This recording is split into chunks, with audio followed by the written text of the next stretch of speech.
بسم الله الرحمن الرحيم. الحمد لله وكفى وسلام على عباده الذين اصطفى اما بعد. مساجد شعائر اسلام میں سے ہے۔ مساجد کا ان چیزوں سے تعلق ہے جو اسلام کی علامات شمار ہوتی ہیں۔ مساجد کی تعمیر و ترقی مسلمانوں کی دینی ذمہ داری ہے۔ نبی پاک صلی اللہ علیہ وسلم کا عمل بھی یہ ہے کہ جب آپ کسی بستی میں تشریف لے گئے تو آپ نے سب سے پہلے وہاں مسجد کی تعمیر کا انتظام فرمایا۔ مسجد قباء اور مسجد نبوی کی مثال ہمارے سامنے ہے۔ مساجد کی ظاہری تعمیر و ترقی کا مشرکین مکہ بھی خیال کرتے تھے، اس کا ذکر قرآن پاک میں موجود ہے۔ البتہ اللہ تبارک و تعالی نے ان پر رد کرتے ہوئے فرمایا کہ تم مسجد کی ظاہری تعمیر و ترقی کو ایمان باللہ اور اعمال صالحہ کے برابر نہ سمجھو، کہ تمہارا یہ گمان ہو کہ ہم حاجیوں کا اکرام کرتے ہیں، ان کو پانی پلاتے ہیں، مسجد حرام کی تعمیر میں حصہ ڈالتے ہیں، تو یہ نہ سمجھو کہ یہ اعمال اتنے بڑے ہوں گے کہ وہ اللہ تعالیٰ پر ایمان اور اعمال صالحہ کے برابر ہو جائیں گے۔ بالفرض اللہ تعالیٰ پر ایمان نہ ہوا، اعمال صالحہ نہ ہوئے تو یہ چیزیں ان کے لیے کافی ہو جائیں گی، ایسا نہیں ہے۔ بلکہ قرآن پاک میں یہ ذکر ہے کہ حقیقت میں مساجد کی تعمیر وہ لوگ کرتے ہیں جو اللہ تعالیٰ پر اور یوم آخرت پر ایمان رکھتے ہیں۔ تو مسجد کی ظاہری تعمیر و ترقی کا بھی خیال رکھنا چاہیے، لیکن حقیقت میں مسجد کی تعمیر، مسجد کی حقیقی تعمیر، اس کو اعمال صالحہ سے آباد کرنا ہے، نمازیوں سے آباد کرنا ہے۔ تو پہلی ذمہ داری یہ ہوئی کہ مسلمان مساجد کی ظاہری تعمیر و ترقی کا خیال رکھیں۔ دوسری ذمہ داری یہ ہے کہ اس کو حقیقی طور پر اعمال صالحہ سے، نیک اعمال سے آباد رکھیں۔ مساجد کی ظاہری تعمیر و ترقی سے متعلق نبی پاک صلی اللہ علیہ وسلم کے ارشادات کو دیکھنے سے یہ معلوم ہوتا ہے کہ اس کی ضروریات کا خیال تو رکھنا چاہیے، لیکن مساجد کی زیادہ تزئین و آرائش اور خوبصورتی کا اہتمام نبی پاک صلی اللہ علیہ وسلم کو پسند نہیں تھا۔ چنانچہ علامات قیامت میں سے ایک علامت یہ بتائی کہ ان تزخرف المحاراب، کہ مسجدوں کے محرابوں کو خوبصورت بنایا جائے گا، ان کی تزئین و آرائش کی جائے گی، ان کو آراستہ کیا جائے گا۔ وَأَن تُكْنَفَ الْمَسَاجِدِ، مساجد کے احاطے عالیشان ہوں گے اور بڑے اونچے اونچے مینارے ہوں گے۔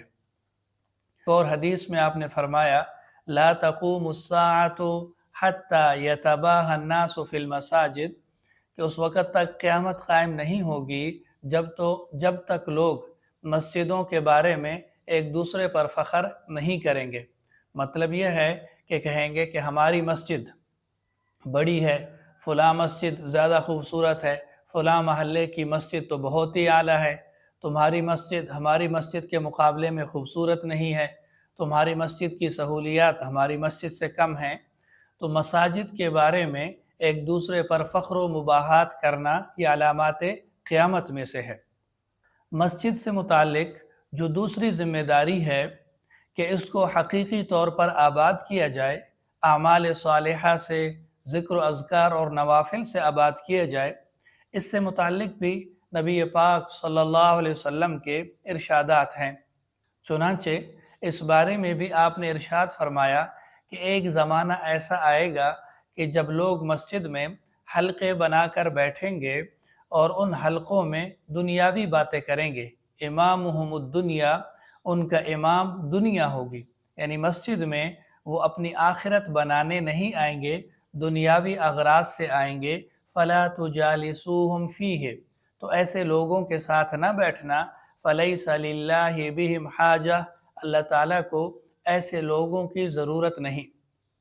ایک اور حدیث میں آپ نے مختلف فتنوں کا ذکر کیا اور ان فتنوں کے اسباب بیان کرتے ہوئے ایک سبب یہ بیان فرمایا وَظَهَرَتِ الْأَصْوَاتُ فِي الْمَسَاجِدِ، کہ مسجدوں میں مختلف قسم کی آوازیں ظاہر ہونے لگیں گی، مسجد میں دنیاوی گپ شپ ہوگی، نعوذ باللہ بعض اوقات مسجد میں جھگڑے کی نوبت آ جائے گی یا فتنہ فساد کی نوبت آ جائے گی۔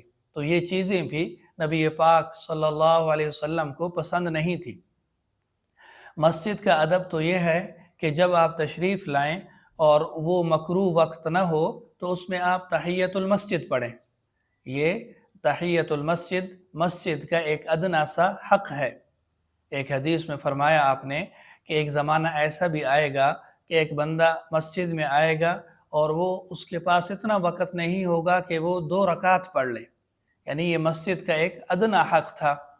ایک اور حدیث میں ہے کہ مسجدوں کو راستہ بنا لیا جائے گا۔ تو نبی پاک صلی اللہ علیہ وسلم کے ان ارشادات کا حاصل اور خلاصہ یہ ہے کہ مساجد کی ظاہری تعمیر و ترقی ہماری ایک ذمہ داری ہے۔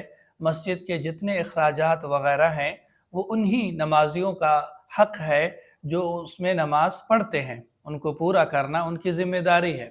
لیکن مسجد کی ظاہری تعمیر و ترقی پر اتنا خرچ کرنا کہ وہ اس میں نمود و نمائش، تزیین یا فضول خرچی کا پہلو نظر آئے، یہ نبی پاک صلی اللہ علیہ وسلم کو پسندیدہ نہیں، بلکہ ان چیزوں کو قیامت کی نشانیوں میں شمار کیا ہے۔